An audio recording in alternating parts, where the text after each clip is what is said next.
Good evening, everyone, and thanks for joining me tonight for Dad Talk Live. I got a special edition with my sisters and my dad.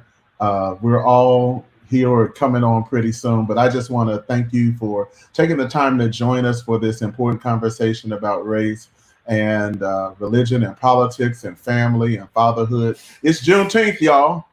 I was in Walmart today and people were telling me happy Juneteenth. I'm a person, not a threat t-shirt. And they were giving me that secret look and letting me know, I'm with you, brother. I'm with you. And so we'll jump into our conversation very soon and shortly. But I launched this campaign before I really knew that the world was about to explode, that this would not just be a year that contained a Black History Month, but almost a Black History year. Every month we're watching history be written, and we're watching uh, amazing things unfold. And so I want to share that commercial with you again. It's the impetus and motivation behind my entire brand right now. And I've recently said, though, I don't know if I want to tell people I'm not a threat. I want to tell me I don't have to be a threat. But if you push me, you might get a whole nother side. I'm going to share that commercial with you all now, and we'll be underway. Okay.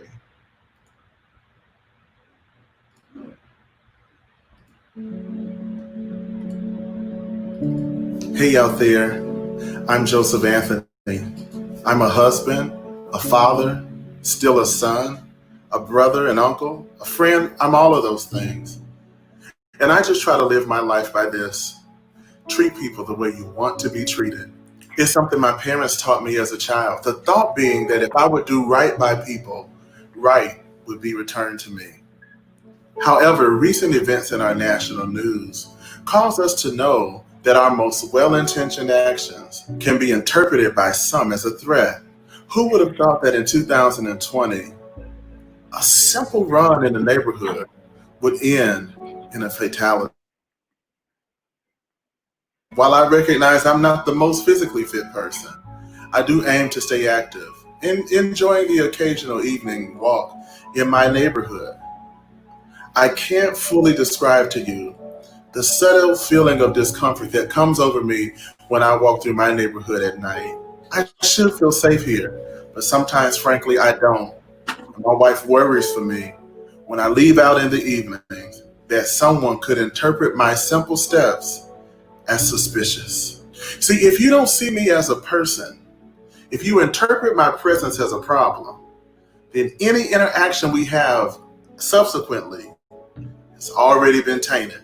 This primary perception problem, from my perspective, is at the core of the pandemic of prejudice that's been in America for centuries. And we continue to add names to the list of unfortunate victims of police and neighborhood brutality. We've done everything that we know to do. We've advocated, we've rallied, we've marched, we've protested, we've sat in, we've stood up, we've cried and we've prayed. Yet and still, this problem persists. You see, my life is filled with people that I know pose no threat to public safety. But if you were to judge them merely by the color of their skin, you could interpret their presence as a problem. While I realize that our troubles in America won't be solved by another slogan or phrase, I want to start to have the conversation. See me as a person. So hi, I'm a person. I'm a lawyer. I'm a father. I'm a web developer. I'm an entrepreneur. I'm a mother. I'm a son. I'm an aunt. I'm a military veteran. I am a doctor. I'm a nurse. I'm a high school biology teacher. I'm a coach. I'm a computational biologist. I'm a school administrator. I'm a scholar. I'm an athlete. I'm a pastor. I'm a wife, not a threat. I'm not a threat. Not a threat. Not a threat. Not a threat. Not a threat. Not a threat. Not a threat. Not a threat. Not a threat.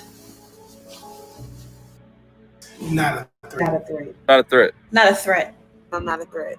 I'm not a threat. Not a threat. Not a threat. I'm not a threat. Not a threat.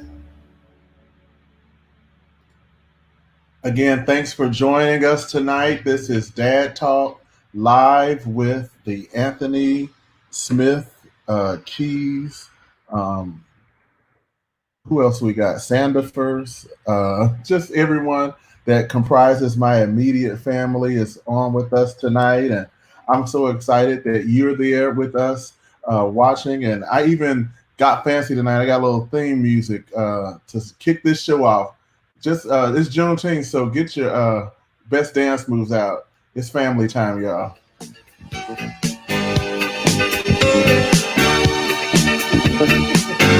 I don't know I had theme music, did you? All right, all right.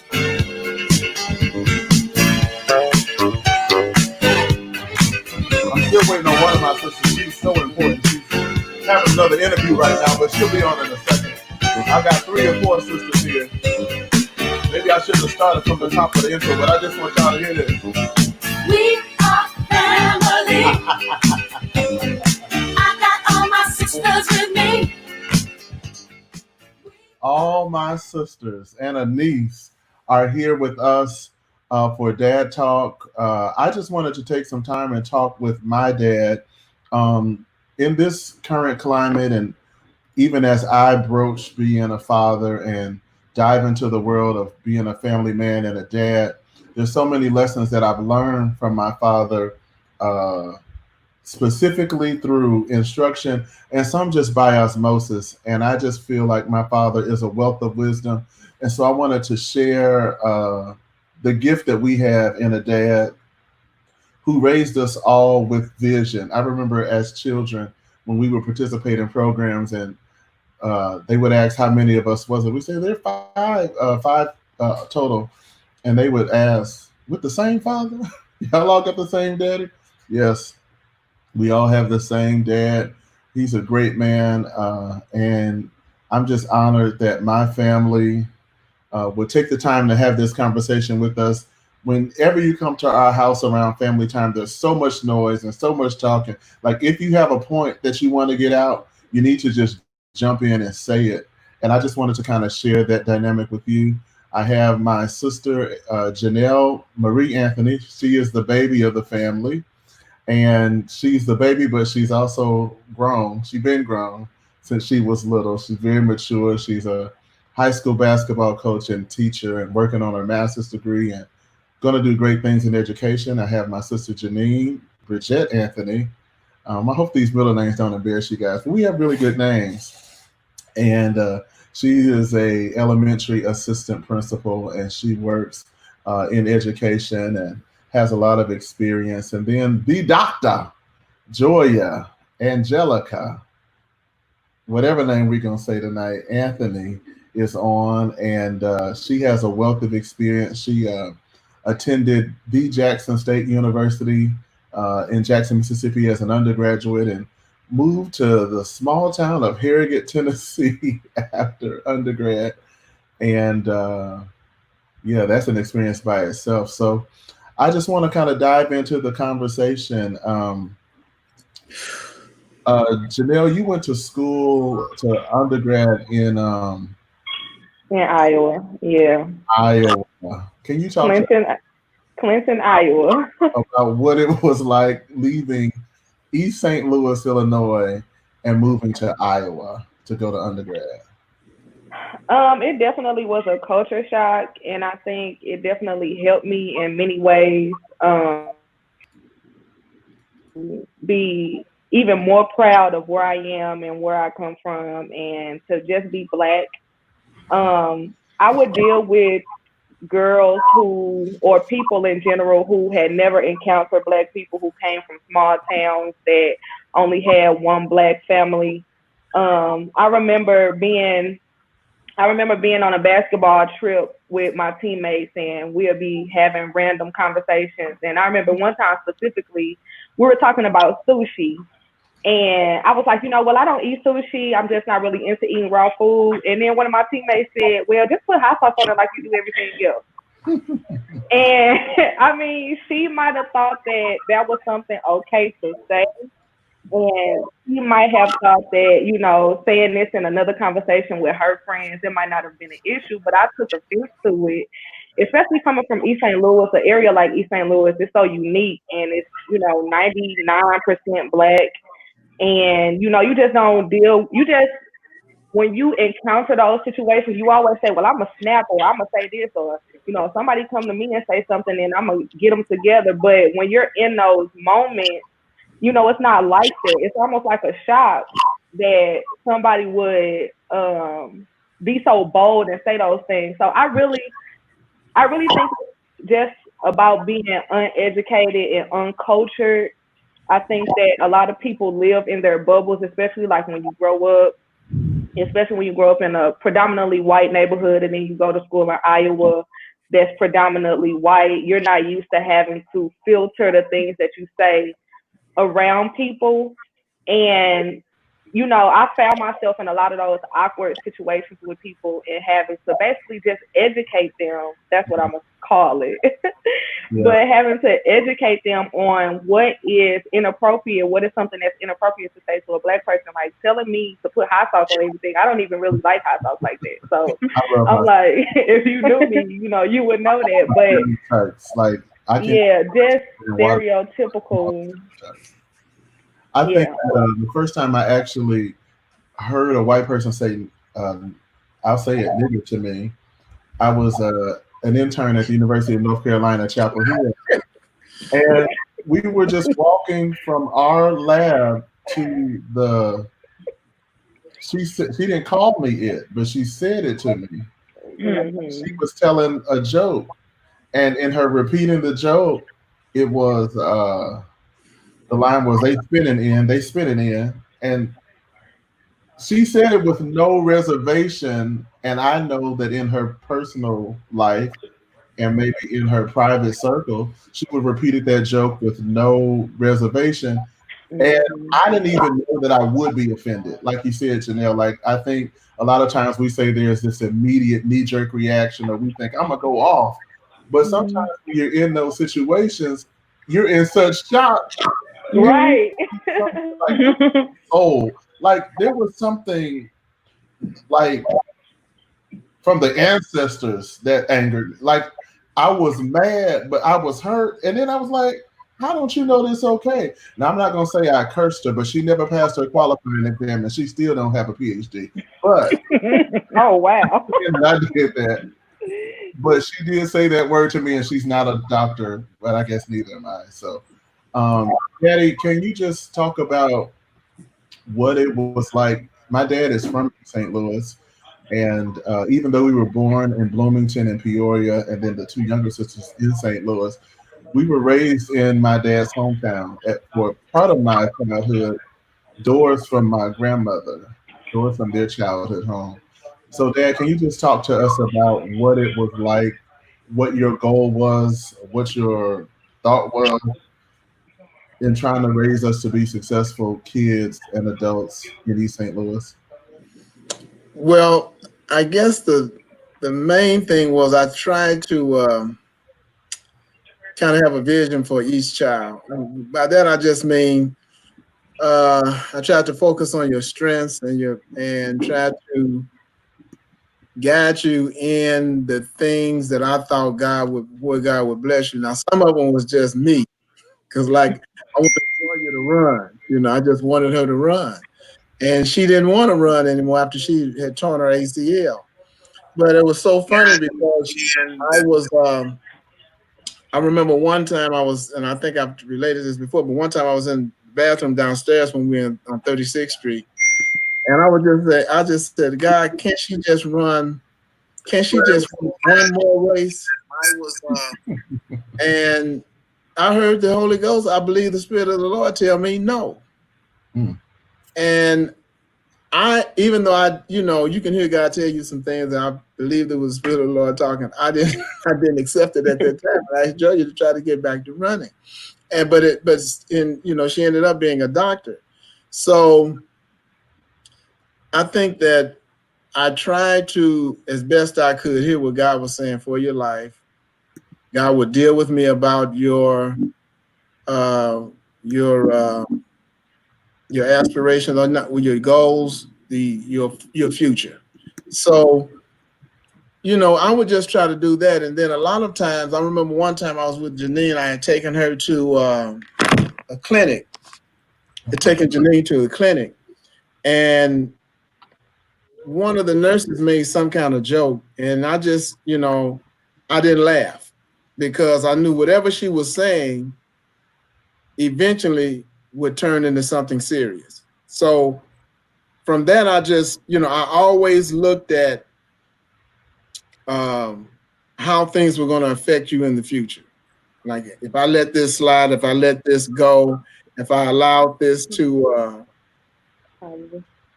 just to go by, something said or some remark, because I felt like you guys had a future. I felt like God had blessed us with you as children. He blessed us, my wife and I, Cheryl and I, with you. And I felt like it was just part of the plan was kind of being your silent shepherd. You didn't think I was silent. You weren't silent. Well, I wouldn't call you a pastor, but I pastored you. I really, in other words, I dealt with you like I would have dealt with my congregation.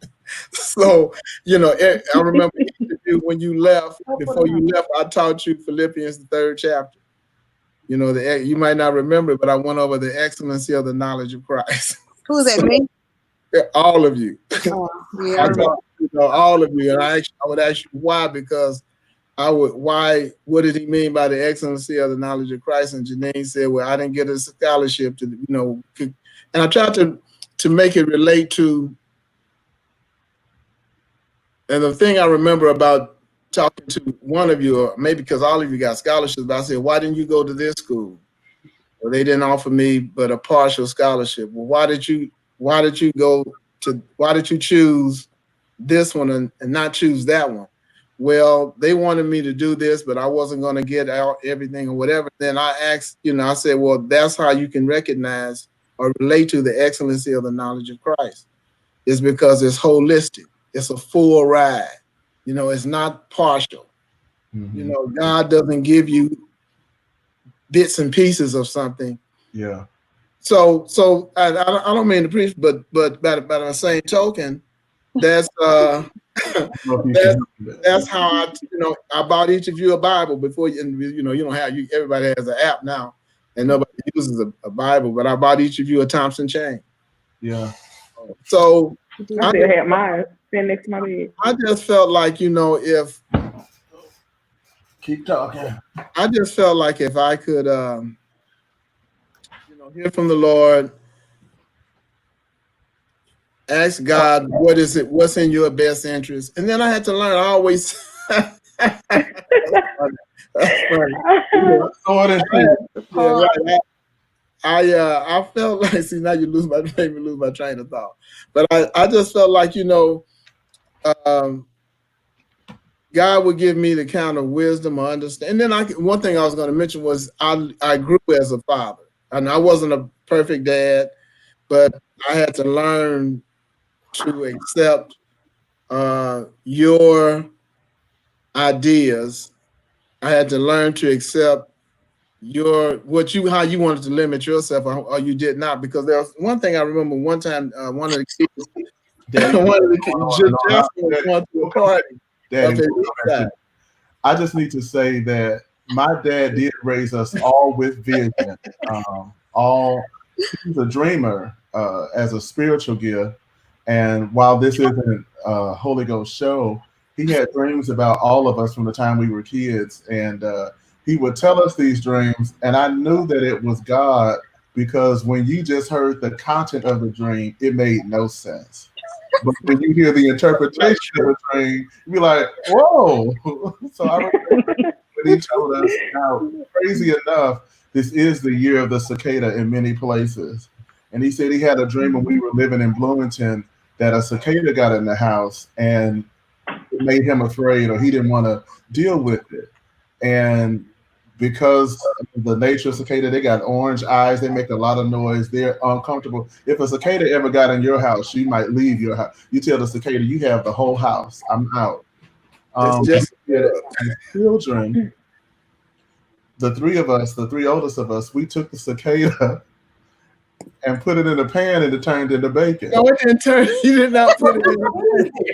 You got the dream out before. Now the dream, it wasn't you put it in a pan. We held it. I thought we grabbed it or we killed it. No, all you did was you grabbed the cicada. When the cicada got in the house, I was fearful of the cicada. But you guys went up and you grabbed the cicada and it turned into a piece of bacon. Same, okay. You didn't put it in a pan. You didn't put it in a pan. After it turned into bacon, we had to do something with it. I mean, what do you do with bacon? Heard that dream Bacon is for the sake of what it was. If you just heard somebody say, I had a dream my kids took a cicada and grabbed it and turned into bacon, it wouldn't make sense. But the message was that maybe things Daddy was not confrontational about, or things that he didn't finish, or things that he wouldn't grab, we would grab, and it would be food for us. It would be part of it. The whole well, somebody was. We got 5 other people in there. We'll come back to you. Well, that's how, like you said, you had to learn to receive the Father's Day. That's how I took it in my life. And that's how I applied it in my life. That there were things that we do. So we have also welcomed, and there's more dreams. He can tell you they make sense when he interprets them, but when he tells you what he saw, you'd be like, "What?" But we have Esquire, our lawyer, has joined us. And Joya, let me just ask you, because you went to an all-black high school, then you went to an all-black undergraduate, undergraduate university, and then you went to the. When I tell you no, she was telling us like stop before you get to the hills, because once you get to close to you're driving right out of civilization. So just talk to us about that, and then I want you to tell them the nurse story, if you can. Oh, and I mean, I have so many stories, but I think, growing up in East St. Louis, going to an all-black high. Can you guys hear me? Yes. Yeah. Going to an HBCU, I think the big thing for me is that I didn't appreciate what I had until I went to that school in the middle of nowhere in Harrogate, Tennessee. So, we grew up in an environment where we weren't minorities.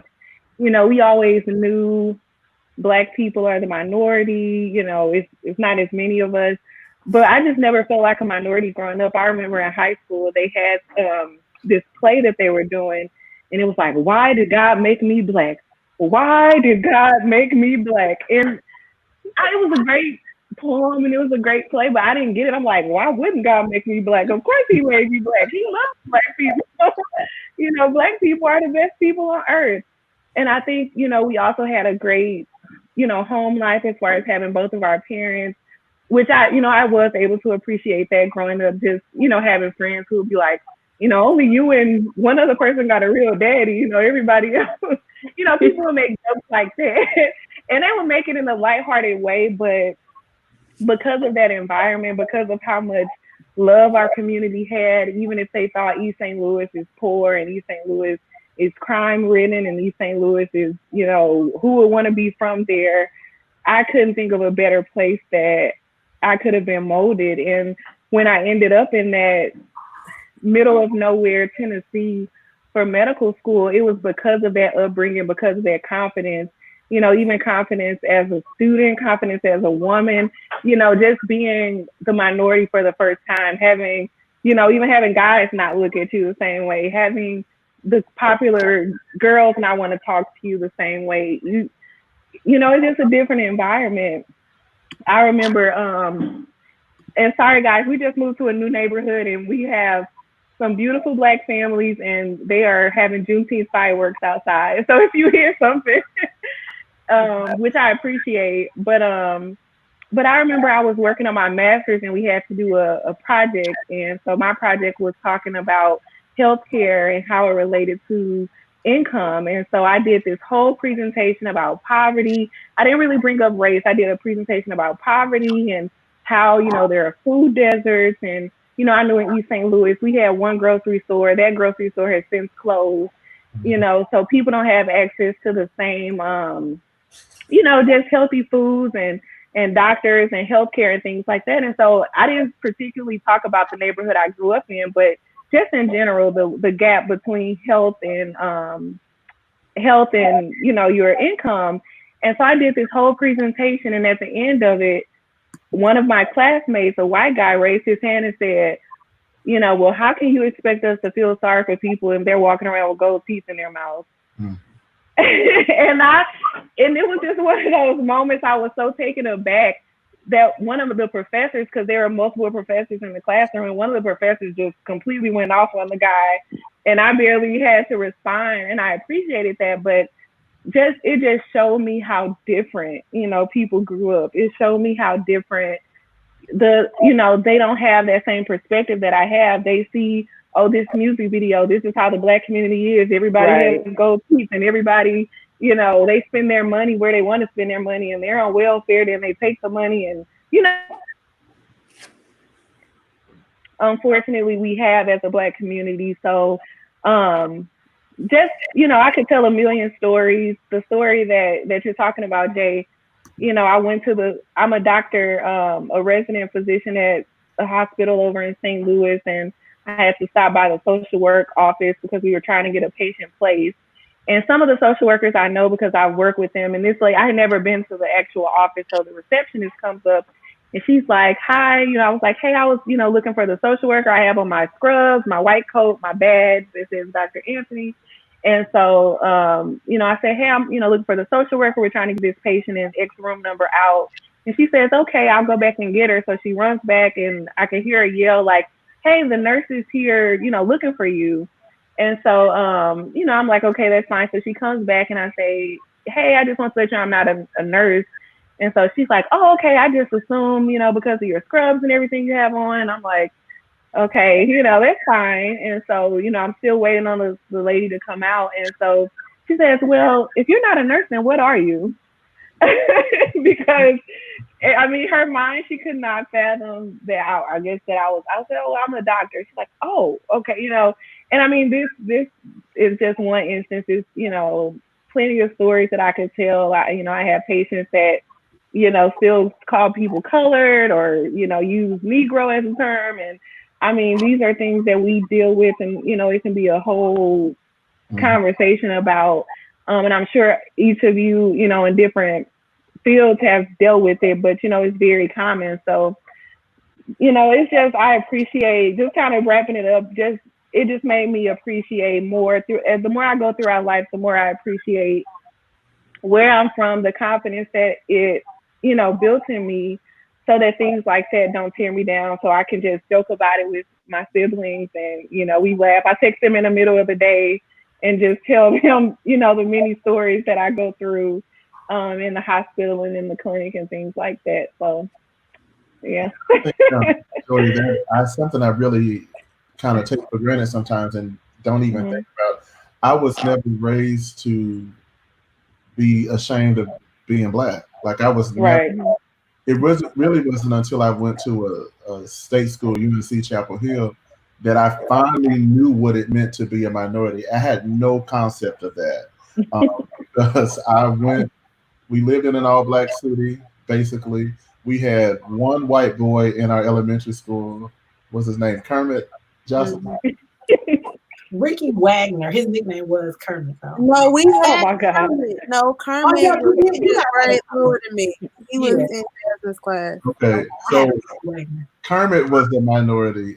Hispanic Americans were the minority. But for the most part, we were everything. We were the captains. I wasn't the captain of the football team, but I was the class president.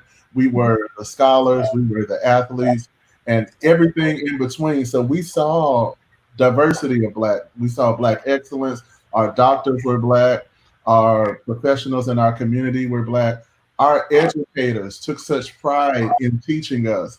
And some of the mnemonic devices they gave us in middle school, I'm still using when I write as an adult today to identify an adjective or an adverb or adverbial phrase or prepositional phrase. Like some of those tools, they took such pride in raising us, and my parents raised us. I always said I didn't just grow up; I was raised. Like by the hair, if we got to pull you up, you're not going to be average. You're not going to be mundane. You're not going to settle. And there was some kicking and pulling and trying to identify what I felt my purpose was. And because my dad always had a vision for us, what he saw, roadblocks that he saw, hazards that he saw, things he saw as potentially tripping over. And then we were still kind of coming into our own sense of identity. And even as young as Zach is, I've realized that as much as I teach him, I learn from him just about every day. He tells me something. But growing up, having this, I didn't have to march for Blackness because we existed in our silo where we were safe. I mean, our community had its own vices and issues, but there was a level of, my grandmother lived on the street where I saw men run down the alleys shooting, but they weren't going to shoot toward my grandmother. There was a club around the corner from her house, and we were disposing of a dog. But anyway, that's another story. But there was a respect for the elders. There was a respect for people like my grandmother who worked in that city as an educator and advocated for scientific research when we were kids. They called it send them out to college, but it was actually to further science. So we saw Black excellence our whole life. And then Janine goes to Northern Illinois University, like where you have to label Black stuff so other people don't presume it's theirs. You have to have a Black student union or a Black culture center because by default it's white. So they have to label it like food in the refrigerator so that somebody doesn't come in the break room and eat our lunch. Janine, can you just talk to us about what it was like? Of course, you met your husband at Northern and you had an experience with the choir, but can you just talk to us about the cultural differences? Because now Janine is a competitive athlete, like competitive to like competitive and even arguing about sports. And Janelle is the same way. Well, really, all my sisters know more about sports than me.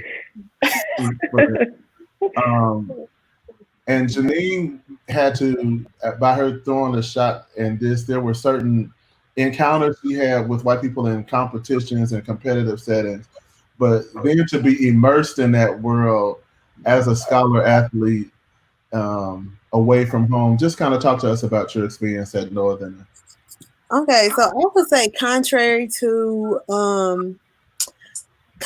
what most people experience when they go to a predominantly white university, which is culture shock. I don't know if it was arrogance or if it was my competitive nature or if it was just the foundation that had been built via my parents and just that cohort or coalition we had via A.M. Jackson. I experienced things that could have been identified as racism, but I had been so programmed to be able to identify those things because of the outlets that we had. It was just an identifier that I was going to either prove you wrong or you were going to see through just how amazing I am that what you're saying is stupid. So I say that to say I actually did not experience culture shock. Northern was exactly what I had expected for it to be. It was a predominantly white university with your demographics, going from one place to the next. And then not even just that, it was a big enough population of Black people or African American people that it allowed me to still feel comfortable, I guess, and have a sense of what would be identified as home, even being away from home. I would say that I had to, if anything, I would say that maybe I had to help my friends often see places where there were systemic pieces that were in place. So a lot of times I was the person that was the quintessential Black girl from the hood, saying like, no, this is not right. And so they would be like, well, Janine, I mean, is everything about race? And I'm like, yes, no. You know, my dad, you know, there were just certain conversations, you know, that I had with my father or with coaches that, like I said, that will prepare me. One of the things I think about, since I am an educator, is just like the small implicit bias or the small ways that predominantly white universities set African American students up to fail. The example that I have at Northern, since I finally, after She got stuck on a weird face. Yeah. She may be having some technical difficulties, so I'll remove her from the stream because I don't want her to be seen like that. When she unfreezes, we'll come back to her. Jocelyn Renee Sandifer, Esquire, is here in her Black woman boldness and regalia. Yes. I run a lot of questions by her because with a lot of things that are going on in the public space with race and policing and violence, and even with protesting and just the rights of people, she just offers a unique perspective as a criminal defense attorney with the number one practice of law in the Belleville, St. Clair County area. She has the top firm there. Yes. Jocelyn, just any experience that you want to share with us, be it, I always consider how you also went to Jackson State University. So the two of us that went to Jackson State became doctors and lawyers. The rest of us, we just trying to find out. That's a joke. But you went from Jackson State to like a pillar of racial bias and discrimination in the South, Mississippi College. Like Ole Miss and Mississippi College historically were places where we had to fight for a right to be at the lunch counter. So just any experience you want to lean into, I welcome you to our show tonight and just talk to us. Yes, I did. I love Jackson State. I think a lot like Janine, when it came time for me to have this experience of being in an all-white setting, I was ready. I'm like, I'm here. Let me prove my Blackness.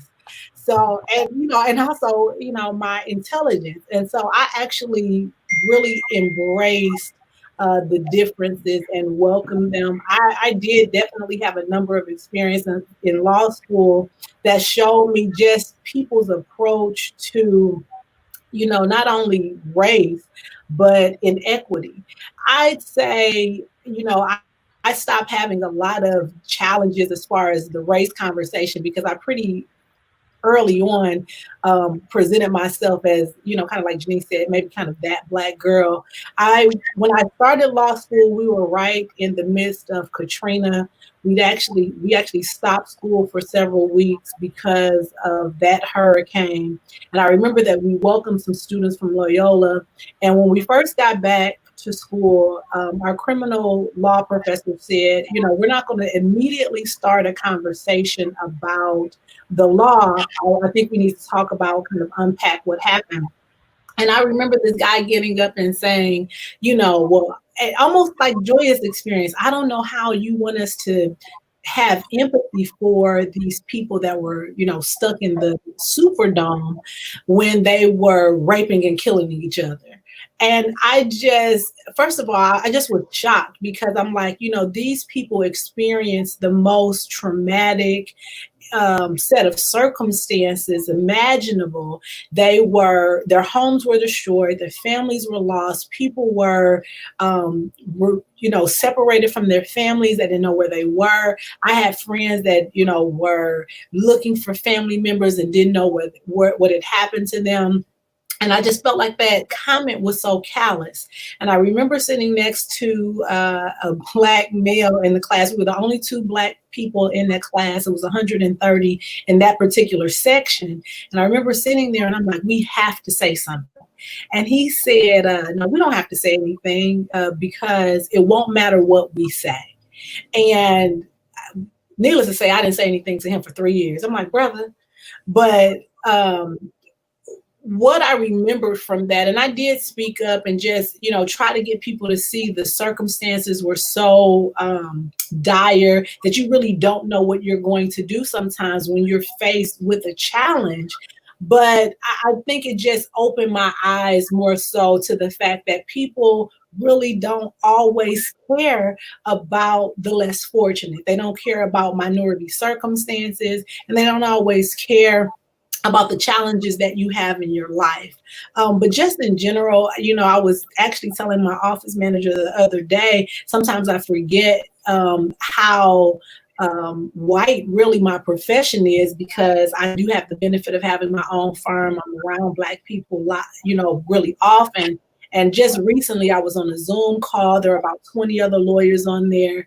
And then I was the only spot. And I was like, oh, yeah, I forgot that this profession really is not as inclusive as I think it is sometimes, because, I have Black lawyers as friends, and I have other legal professionals that, help encourage me when necessary. I think one thing I will say about my entire experience as being a legal professional really is just that I do revel in the opportunities I get to educate people about race and to have conversations about race. And it's almost, even when I was a state's attorney, it's like if I hear they say Black, what? I'm ready to take that on. I'm ready to engage, and I'll leave. I guess I'll end my comments with this. I remember one time we were in court. The judge hadn't necessarily taken the bench, and there were a number of attorneys having the conversation, and I walk in and they're talking about race, and I hear, and one person says, well, white people just can't. No, not so much white people can't. He said, well, I understand, white people can be racist, but, so can Black people. And I'm like, I've arrived at the right moment. Let me opine. And, I just engaged. And sometimes I think we shy away in general from having those tough conversations, but I'm just not that person. And I did make known my expressions, my thoughts, and Webster's definition of racism and the ideology behind it. I won't get into it here, but, for me, being a part of a Black having that upbringing that was predominantly Black, I think, it did create a boldness that has benefited me. And one of the things that I've often said to myself when I'm, getting ready to prepare maybe for a big trial, or to be in a space where maybe I'm the only one, one of my prayers is that I just don't shrink. I'm like, God, don't let me shrink. I want to walk into the fullness of everything I'm supposed to be and make all the articulations that I should. And I think, everybody I'm sure has just said this over and over. I can't, imagine that I'd be able to do that if we didn't have the parents that we had, if we didn't have the home life that we had and the structure that we had. And the final thing I know, Janine asked the other day, she's like, Jocelyn, do you ever get nervous? And I'm like, ish. But I wait on that nervousness to thrive. I'm just, I use that as a part of all that I do. But I'm thankful that I had a home where I could be, people see me as one way, but where I could be just as silly or funny or expressive, because I, in a more professional way, use all of those things. And I didn't always, Maxine Shaw was my attorney at law example, so I've come a long way. But I was able to use, I use all of those things to my benefit. And, like I said, being in white spaces or spaces that don't necessarily reflect what I feel like my life is a reflection of don't bother me. And I usually kind of lay in wait for an opportunity to, school people if I have to, or just converse. Guys, by way of update, the storm that was, I told you guys before we got on that it was as bad as when Celie was about to shave Mister. It knocked our power out. So I'm literally sitting here. Oh no! I'm trying to figure out why he was in the dark. In effect, this is not like my Black History Solemn moment. Me holding my phone to my face and It my does look like 27% charged laptop, trying to round out this conversation before I'm forced to close us. Daddy, can you just talk to us about how you raised us to see Black people, or at least I'll phrase it like this: you share with us your perception of what you feel you taught us, and we'll share with you ours, I our got three perception. sentences about my perception of what Daddy taught us, but I'll let him. We'll start with the man himself and let him define it for us, and then we'll tell you how we internalized it and used it in our lives. I just think a lot of what as far as blackness is concerned, I went through a lot of the same things you did. I remember when I was a pharmacist technician in Bloomington, and the lady asked me, "What do you guys eat for dinner?" And my parents were not poor, so said, "Mama, she wasn't a good cook, but she usually cooked steak, and she usually, we'll have pork chops." And but I kept on talking, but the person asked me, "Well, I know you like a lot of chicken." So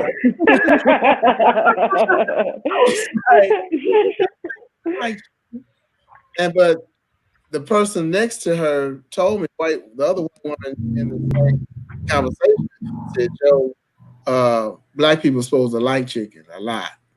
I didn't, so that was like, well, okay, I didn't know that Black people were supposed to like chicken. But I think that a lot of my positiveness about being who I am came from the same place yours did, and that was from East St. Louis. We had teachers, we had principals, we had my coaches, my mentors, whoever they were. My mom and my dad, college. My mom actually graduated from college, from U of I. My dad went to U of I. He didn't graduate, but he went. So college was just in our. Even my mother's her mother went to college. I don't know if grandmama finished, but it wasn't something that we thought was an oddity. So we had a good foundation as far as being educated, as far as experiencing what college could be. I think the thing I had to learn was to couple both. How to because I became a Christian when I went to school, went to ISU, and now I'm learning how to be a Christian. Plus, I got this other part I got to balance, and it was difficult for me to gain the two. Eventually, I did. I learned that there was a balance between being spiritual and the natural side. So, but as far as being Black, we were never taught to be ashamed of who we were. I saw history. I saw what it was like to move into a brand new home, and the white kids a house away, move away the next year. Mm-hmm. So when it came to East St. Louis, I saw what we had, and I knew. See, when you have a history about you know why things are the way that they are. Mm-hmm. You got to see white flight, right? See them leave, and so since I know that before they left East St. Louis, what it was before they left, and I saw what it was afterwards. I know the history of East St. Louis, how they set up campuses all around the town. And I got that from a white professor at ISU. We had a history, the study of history of Illinois. I didn't know that the city was basically supposed to be named Illinois Town. So it was founded by gangsters. And so the town was taken over by gangsters, and they were white gangsters. Mm-hmm. So then you get to see the history. When you know your history, it helps you not to be have a good foundation of where you are now as far as present and future. So there was no shame in understanding that when people leave a town and draining of all of its resources, that the town can't survive. You're doing it excellently just to make it. So there was no I never had any shame ever, even around white people, and not just educate people, but I just know I don't joke about race. And yeah, that's big. Or say something stupid, I deal with it from the standpoint of their stupidity. My daddy does not play I about don't tolerate that. So and I know everybody else has to have something to say, but that's how I just never was ashamed of. I remember. I'm gonna say this and I'll finish. I remember when I was in high school and the star basketball player used to say, "You can't even say you from East St. Louis. You got to tell people you from St. Louis." But that was the mentality. That was in 1974, 1973. So I had to say, "No, you don't think like that. When you know when you know what makes your present the way that it is, what helps to form the let's say the dereliction or the kind of background that you're having, it doesn't make you afraid to say that's not the case. That's not true, or make you ashamed of who you are." And then I had God to help me. What is Jay? Anyway, I had God to help me and support me. There were a lot of things I had to learn even as a grown man. I remember when I got fired from my job, and you saw my mom, she knew that I was saved or Christian. She knew that I believed in Christ, but at the same time, she said, "How did this boy get fired?" And the thing she said, I was doing a lot of things that they were doing, and they were actually setting me up to fail. And so Mama asked me, she said, "Boy, you forgot you were black, didn't you?" Said that. I said, "Yeah, Mama, I forgot I was black." And so you can't, as a black person, the liberties that they have, you don't always have. Right. You can't, they'll let them go 4 times and catch you on your first one. So, the only reason I caught them was I changed my appeal. And I'm gonna say this and I'm done. Jay, we don't need the light. We see you.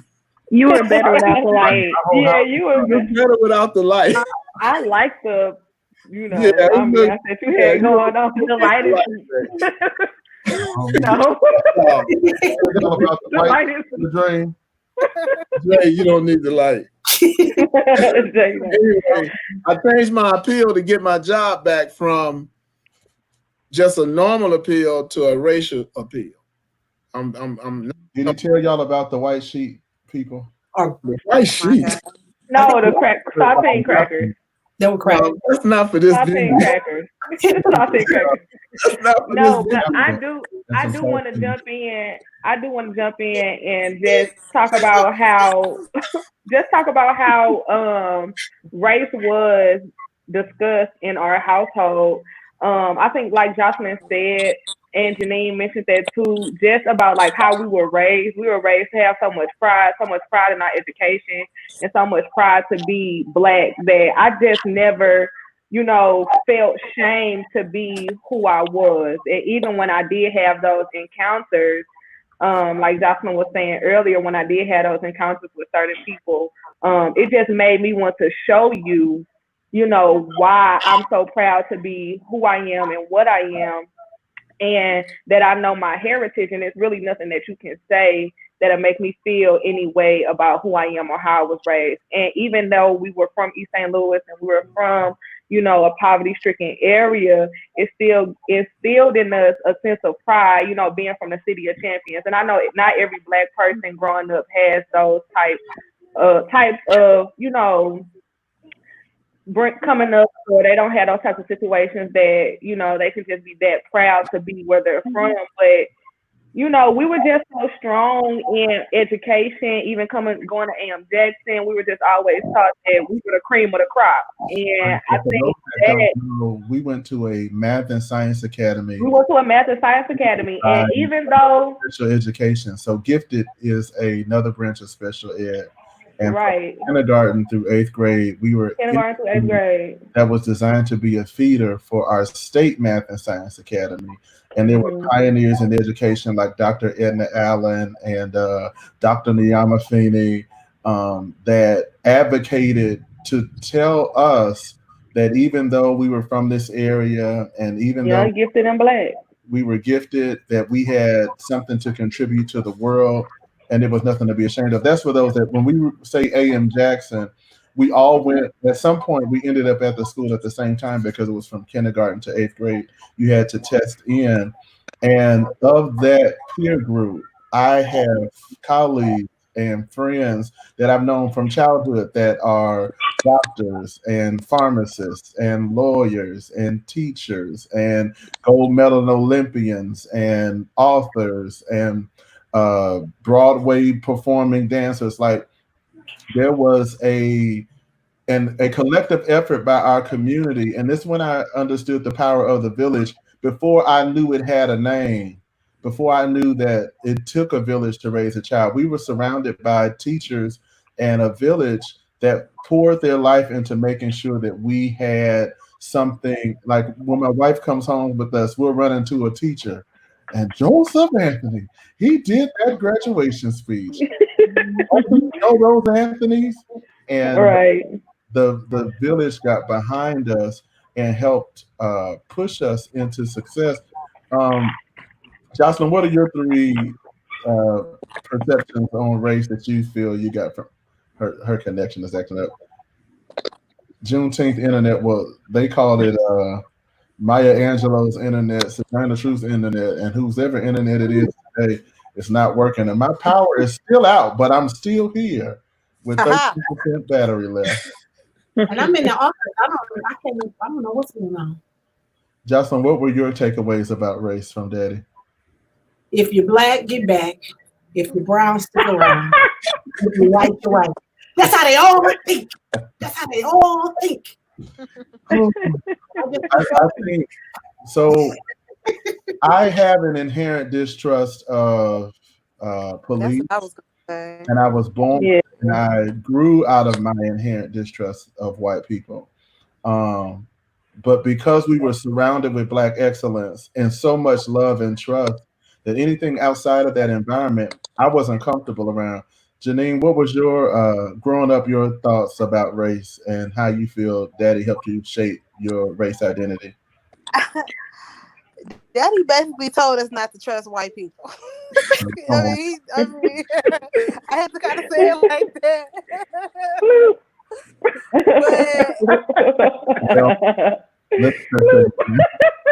But see, this is what I want to point out. My dad is one of the most righteous people I know. I've never heard him curse. I've never seen him drink. I've never seen him do anything unrighteous. He won't even take a stolen cheeseburger from McDonald's. One of our friends was working. No hookup. No hookup. My daddy. No hookup. Hook me up. Not hook me up. Don't hook me up. Because the idea that he would mess his blessing up over his life over a stolen cheeseburger, it's not worth it. And so, with all his righteousness, let me just finish and then I'll get right back to you. All his righteousness, all of his dedicated discipleship to prayer, fasting, studying the word, he taught us not to trust. We don't trust the police. I don't automatically trust outside of my race. And as a law-abiding citizen, I was raised that the police weren't my friend because they weren't. There's a 1989 Belleville News Democrat article about how they biasly pull people over and had teams set up to pull over cars with more than two of them in the car. Mm-hmm. And so all of this intelligence, all of this good parenting, and all of this village, and all of this future MC form was still crafted in the space that we're talking about today, that the world is finally acknowledging that this we had to be Holy Ghost filled, super smart, ultra athletic for the girls. I wasn't, but do everything to our best, knowing that even if we tried our hardest, we had to be better than them. Janine, go ahead. I was going to say, though, too, I think from an athletic perspective, or if you did anything that was extracurricular.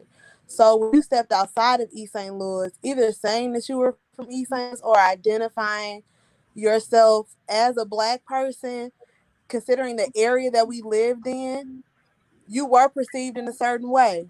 We would go to games where, there were times where girls on the court would say racial epithets, or there was just that perceived understanding, or even our coaches would teach us that we would have to play additionally more aggressive, or we would always have to be first, because if it came close, there was a strong likelihood that we weren't going to win. And then it's different to say it, but then to have that lived experience, you begin to see that as well. So I think that when Daddy was telling us that, it was more so about safety.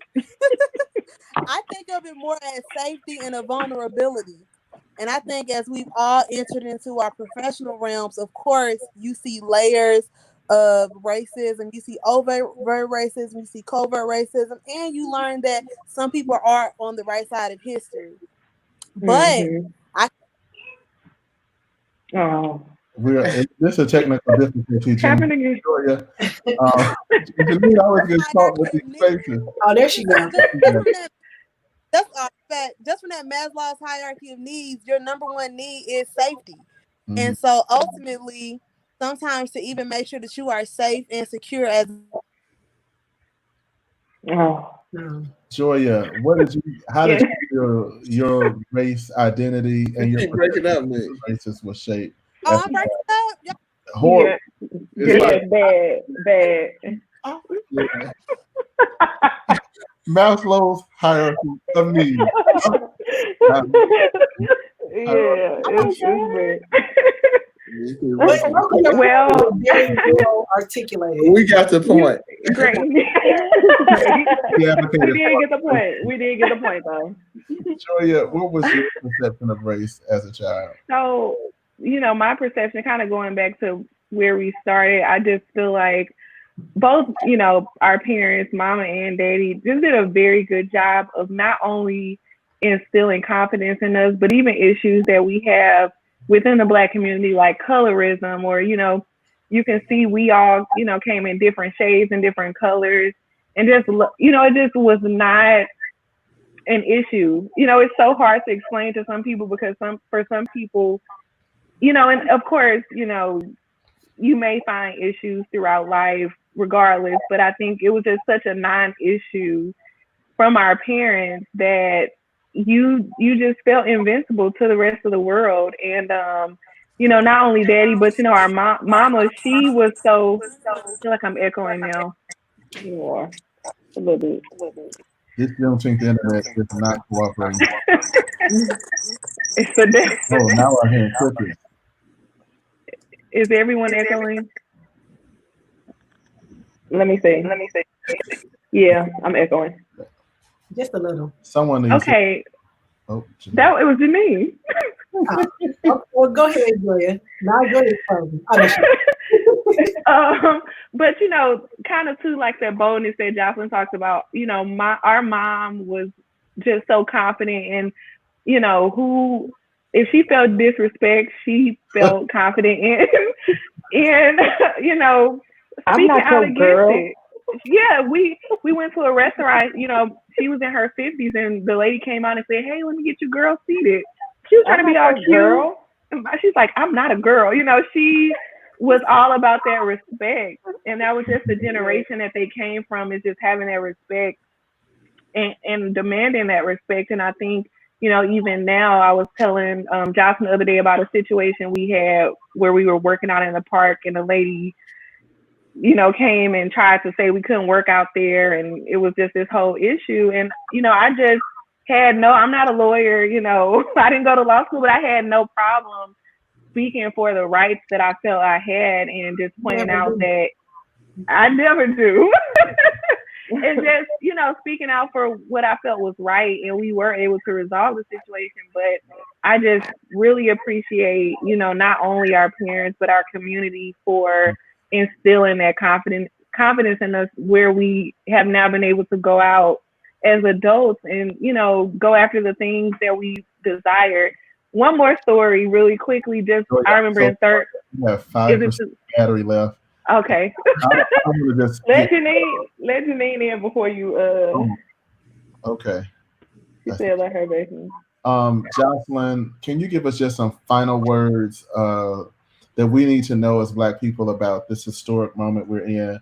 How should we position ourselves as a culture legally What should we be looking for perhaps in some of these cases?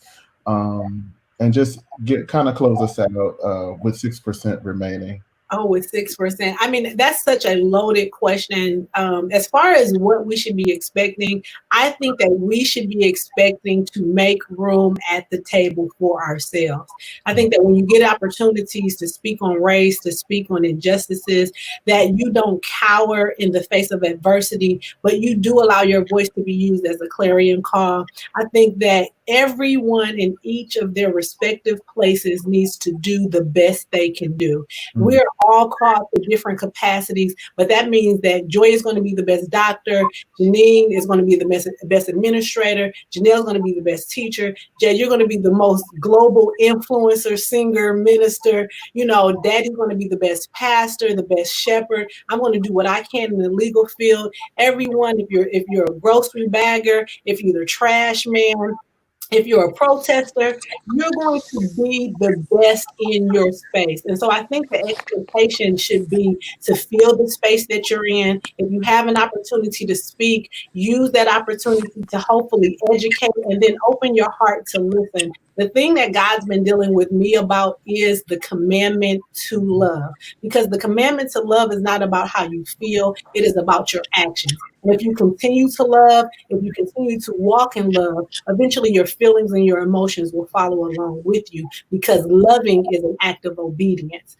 I would also say that if you have opportunities in your own communities, everybody can't be a protester, but everyone can vote. I know people feel like that's an antiquated thing to do, but in 2008, not 2008, 2012, when Barack Obama, 8 and 12, after Barack Obama won, the alt-right movement actually specifically set out to introduce legislation that would help them with gerrymandering or redistricting. And that means that they were attempting to make the votes of the minority less impactful. That's the way a president can run, not win the popular vote, but still win the electoral college. So you guys do have to vote even if you don't want, but show up. Show up at the biggest place to affect change, in my opinion, is on the local level. Show up to your school boards, show up to your city council meetings, and just show up at your churches, but show up, because if you can make changes, most changes that ever happen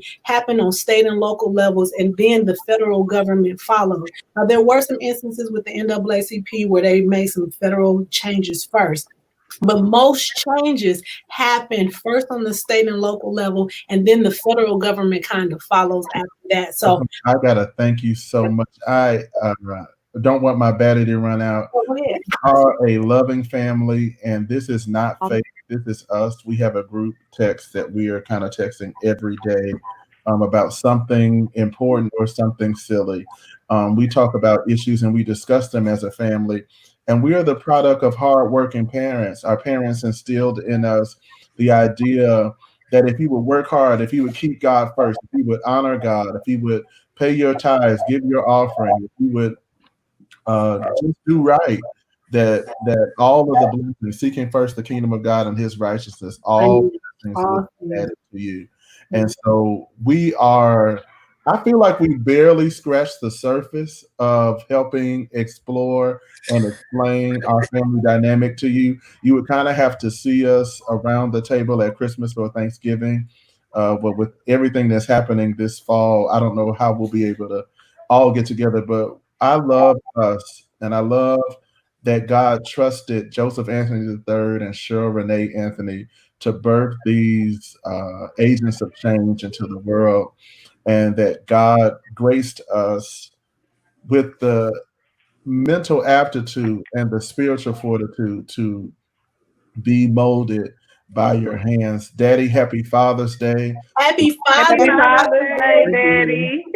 Happy Father's Day, Daddy. What do you want for Father's Day? That I didn't appreciate. Money. Okay, I'm good. Whatever you guys give me. Money. I'm still making my emotional speech. I got 3%.